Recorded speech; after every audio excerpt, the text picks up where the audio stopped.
Saya sekarang tidak terutama kali berbicara sebagai presiden mandataris, tidak sebagai presiden perdana menteri, tidak sebagai presiden panglima tertinggi. Saya berbicara di sini sebagai penyambung lidah rakyat Indonesia.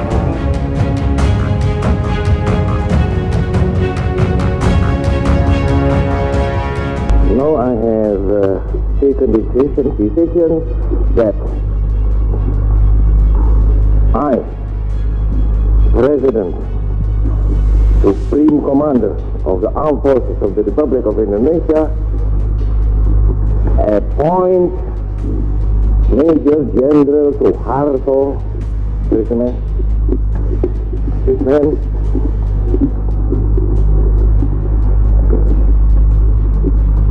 I appoint him as Minister, Commander of the Army.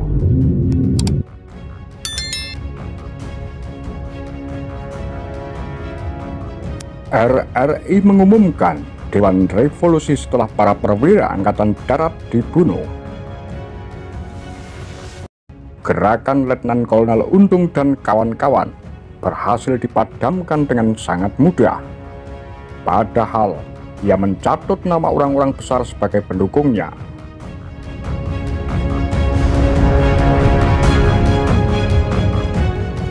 Jumat 1 Oktober 1965, Hartono seharusnya merayakan ulang tahun yang ke-38. Dan barangkali kado atau kejutan membahagiakan datang pula padanya di hari itu. Tapi yang datang justru kabar mengerikan. Pagi-pagi muncul berita tentang penculikan para Jenderal Staf Umum Angkatan Darat. Bahkan Menteri Panglima Angkatan Darat, Menpangat, Letnan Jenderal Ahmad Yani juga diculik.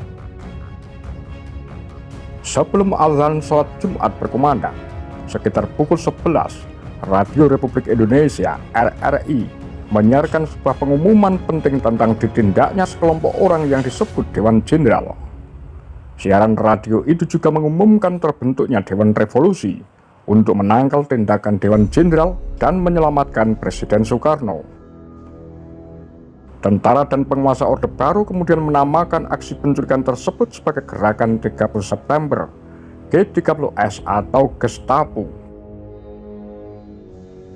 1 jam setelah pengumuman itu, muncul bantahan soal keanggotaan Dewan Revolusi. Menurut Dasman Jamaluddin dalam Jenderal TNI Anumerta Basuki Rahmat dan Super Semar, terbit 1998 halaman 63 hingga 64, yang dikutip Kuncoro Hadi dan kawan-kawan di buku Kronik 65 halaman 258 hingga 259, terbit 2018. Kepala Staf Kodam Brawijaya Brigadir Jenderal Sunaryadi mengumumkan lewat RRI Surabaya bahwa jajarannya tak mengakui Dewan Revolusi. Pada pukul 13, seperti dikutip Kuncoro Hadi dan kawan-kawan dari mengungkap pengkhianatan pemberontakan G30S PKI, terbit 1986 halaman 140. Di Semarang, Kolonel Sahirman, asisten intelijen Kodam Diponegoro, malah menandatangani dukungan terhadap Gerakan 30 September di Jakarta. Dia bahkan memaklumatkan diri sebagai Ketua Dewan Revolusi Jawa Tengah. Sementara di Jakarta, pada jam yang sama, seperti dicatat Kronik 65, halaman 260 hingga 261, Soekarno memimpin rapat mendadak. Dalam rapat itu hadir Dr. Jeli Mena, Laksamana Madya Laut Edi Martadinata, Laksamana Madya Udara Umar Dhani, Inspektur Jenderal Sucipto Judokusumo, Brigadir Jenderal Sutardio, Brigadir Jenderal Sabur, dan Brigadir Jenderal Suparjo. Agenda rapat adalah menunjuk pejabat Menpangat setelah terbunuhnya Yani. Nama-nama yang menjadi kandidat antara lain Mayor Jenderal Mursid, Mayor Jenderal Pranoto Rekso Samudro, Mayor Jenderal Basuki Rahmat, Mayor Jenderal Soeharto, dan Mayor Jenderal Rukman.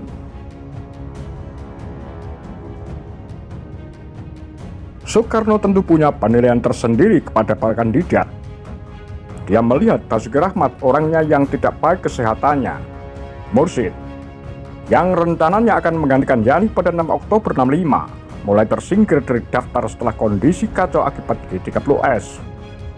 Mursyid dinilai pemarah dan tukang gelut. Sementara Soeharto, orang terkuat karena memimpin banyak pasukan dalam Kostrad, sejak lama dianggap sebagai tentara yang kopik, keras kepala oleh Presiden. Soekarno butuh orang yang tenang juga kuat.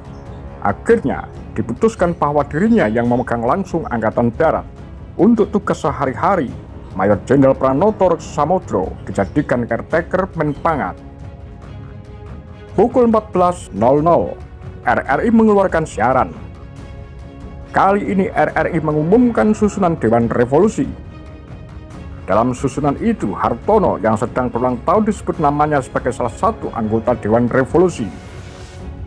Hartono memang bukan orang sembarangan. Ia adalah pejabat nomor 1 di Korps Komando TNI Angkatan Laut Marinir dengan pangkat Mayor Jenderal. Kejutan dari pengumuman itu adalah nama Hartono ada di urutan 18 dari anggota Dewan Revolusi. Namanya ada di atas Brigadir Jenderal Polisi Sutarto, orang penting di Badan Pusat Intelijen BPI, juga di bawah nama Sumarno SH.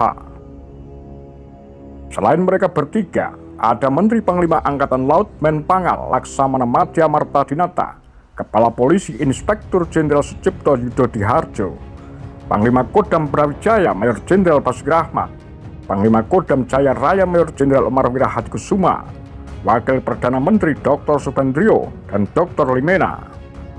Seluruhnya ada 45 nama yang tercantum, termasuk ayah dari mantan Menteri Pertahanan Riami Satriakudu, yakni Brigadir Jenderal Musanif Riyakudu.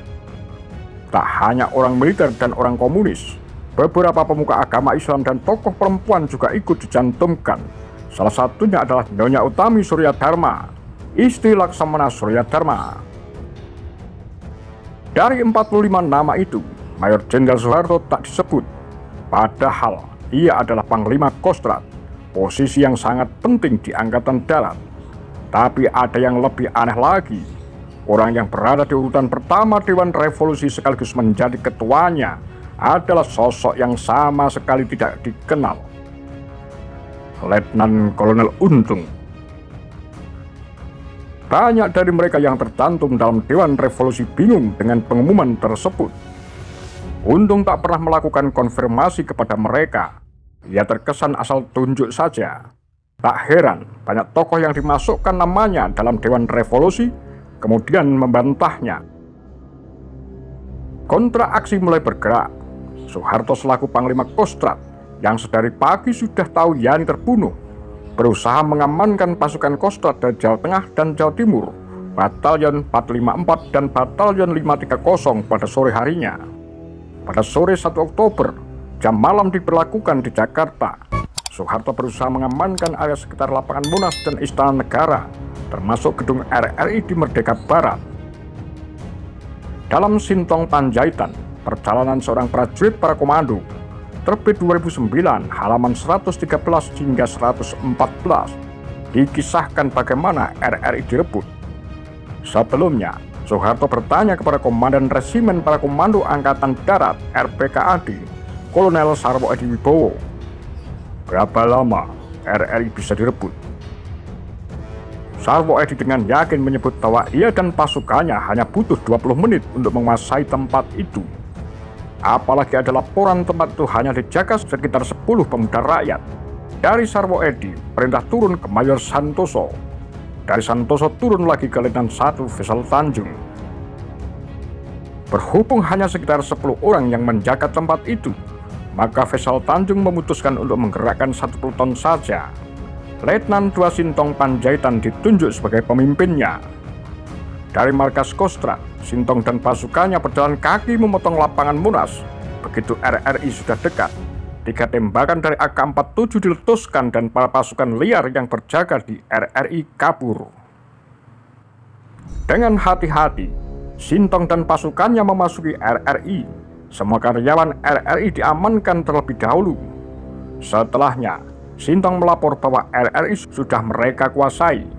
Tapi Sarwo Edi yang berada di Kostrad tidak mau percaya, karena siaran RRI masih mengudara demi kepentingan pengacau G30S. Apa? RRI sudah diduduki?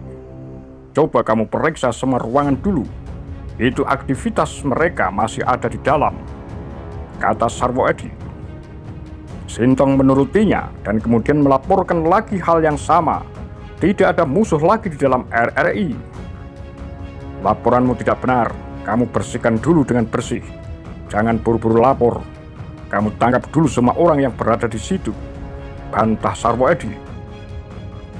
Sintong pun melihat tape recorder yang pitanya masih berputar.